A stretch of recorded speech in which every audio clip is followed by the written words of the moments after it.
मैं दिल्ली गुड़गांव था, इलाज के लिए गया था। बहन का इलाज चल रहा है, उस संबंध में मैं तो यहाँ था नहीं। जन आशीर्वाद यात्रा आई हुई थी। माननीय भूपेंद्र यादव जी केंद्रीय मंत्री और तमाम प्रदेश सरकार के भी मंत्रीगण और संगठन के लोग उस यात्रा में शामिल थे, जिसमें निवाड़ी से मेरी माताजी जो इस ज़िले की जिला पंचायत की अध्यक्ष है, वो भी उस यात्रा में शामिल थीं।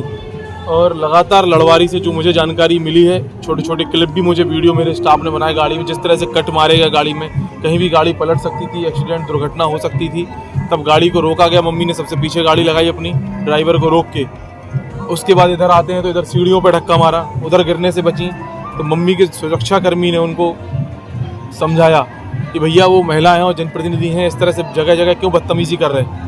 उनको साइड किया और दर्शन करने मम्मी अंदर चली गई। इसके बाद गाड़ी में जब बैठी वो इधर से ये सारा पूरा परिसर सीसीटीवी कैमरे में पूरा लैस है, सब जगह सीसीटीवी कैमरे लगे। अगर मैं झूठ बोल रहा हूँ तो हर प्रकार की जांच प्रशासन कर ले।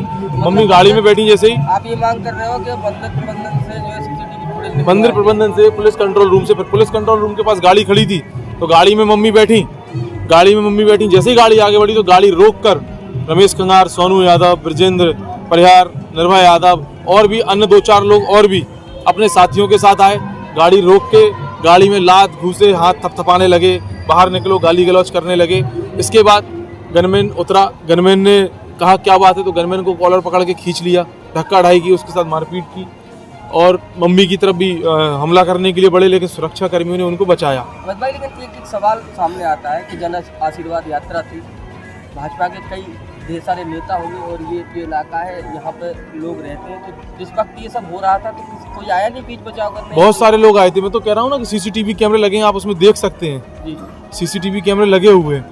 भाई मैं भी इधर नहीं था। मेरी माताजी इतनी सज्जन महिला है, कहीं से कहीं तक आज तक एक भी एलिगेशन ना उनके ऊपर लगा है, ना उन्होंने कभी आज तक किसी के ऊपर लगाया है ना। अगर वो ये बात कह रही हैं और मैं भी यहाँ नहीं था, मैं होता तो आप राजनीति को जोड़ सकते थे उसमें, लेकिन इस तरह से एक महिला के साथ जो इस जिले की प्रथम नागरिक हैं, जिला पंचायत की अध्यक्ष हैं, उनके साथ इस तरह की घटना घटित की गई।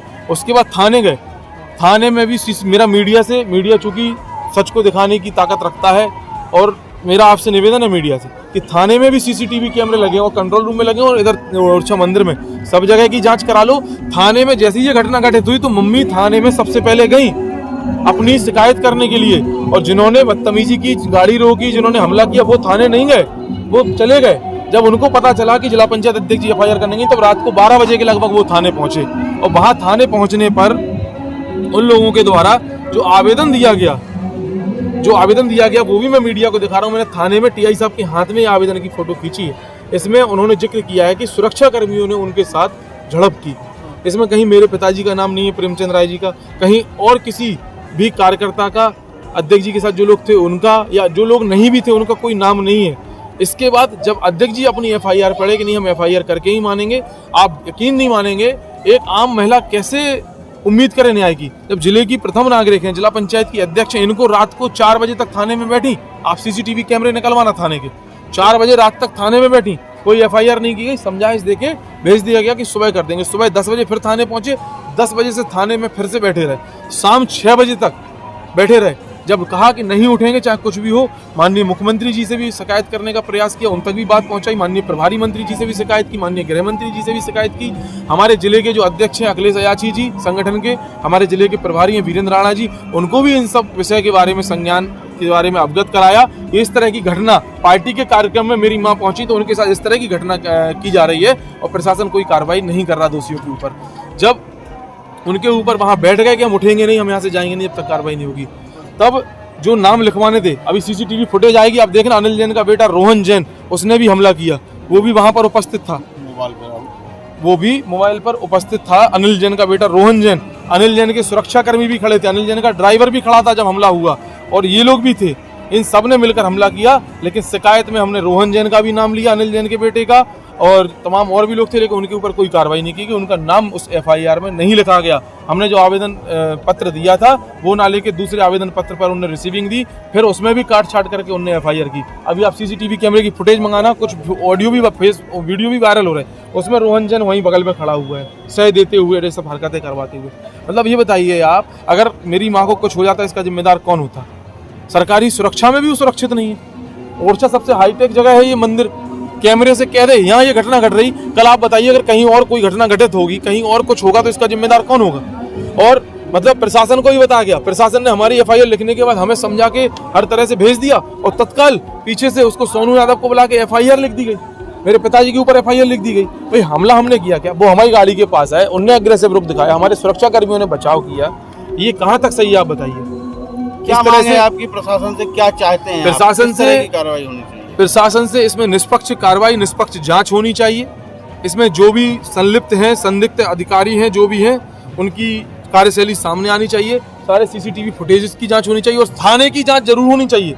कल रात को थाने की 9 बजे से लेके आज शाम के रात के 9 बजे तक, अभी 9 बज रहे, 9 बजे तक की 38 मिनट तो इधर हमें मंदिर में आए हो गए, अभी तक की जांच होनी चाहिए कि थाने के अंदर क्या गुल खिलाया गया, किस तरह की क्रियान्वयन किए गए। थाने में 200-200 लोग बैठे हुए हैं, उनको पुलिस नहीं हटा रही। आप ये बताइए, थाने के अंदर ये स्थिति है, आप देखिए थाने के सीसीटीवी फुटेज किस तरह से लोग बैठे हुए हैं। हम रामराजा सरकार से विनती करने इधर आए हैं कि आप ही सद्बुद्धि दो, जिनने गलत कार्रवाई की उनको दो और जिन्होंने कल गलती की उनको सद्बुद्धि दो, और रामराजा सरकार की नगरी में न्याय होगा। दोषी यहाँ से किसी कीमत पे नहीं बच पाएंगे, हमें पूरी उम्मीद है, चाहे कितने भी लोग षड्यंत्र कर लें। और मेरा मीडिया से, प्रशासन से, माननीय मुख्यमंत्री जी से सबसे निवेदन है, सबसे आग्रह है, मैं भी भारतीय जनता पार्टी का एक कार्यकर्ता हूँ, मैं भी जिला पंचायत का सदस्य हूँ, मेरी माँ जिला पंचायत की अध्यक्ष है, मेरे परिवार में भी और भी जनप्रतिनिधि हैं लोग बाग।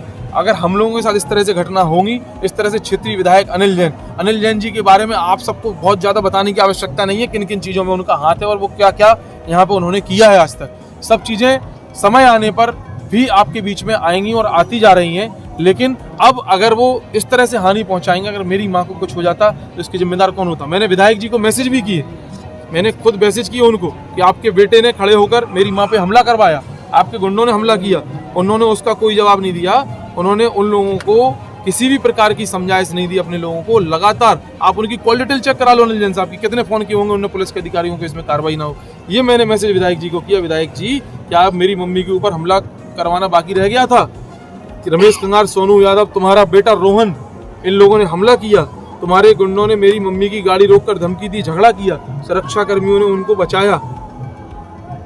इस तरह से मैंने उनको मैसेज भी किया, कोई रिप्लाई नहीं किया उन्होंने, लेकिन लगातार दोषियों को बचा रहा है, अपने बेटे को बचा रहा है। और मैं कहना चाहता हूँ, अगर किसी भी प्रकार की कोई भी घटना मेरे परिवार के साथ अप्रिय घटना घटित होती है तो ये सब लोग जिम्मेदार होंगे। इसमें मुख्य चेहरा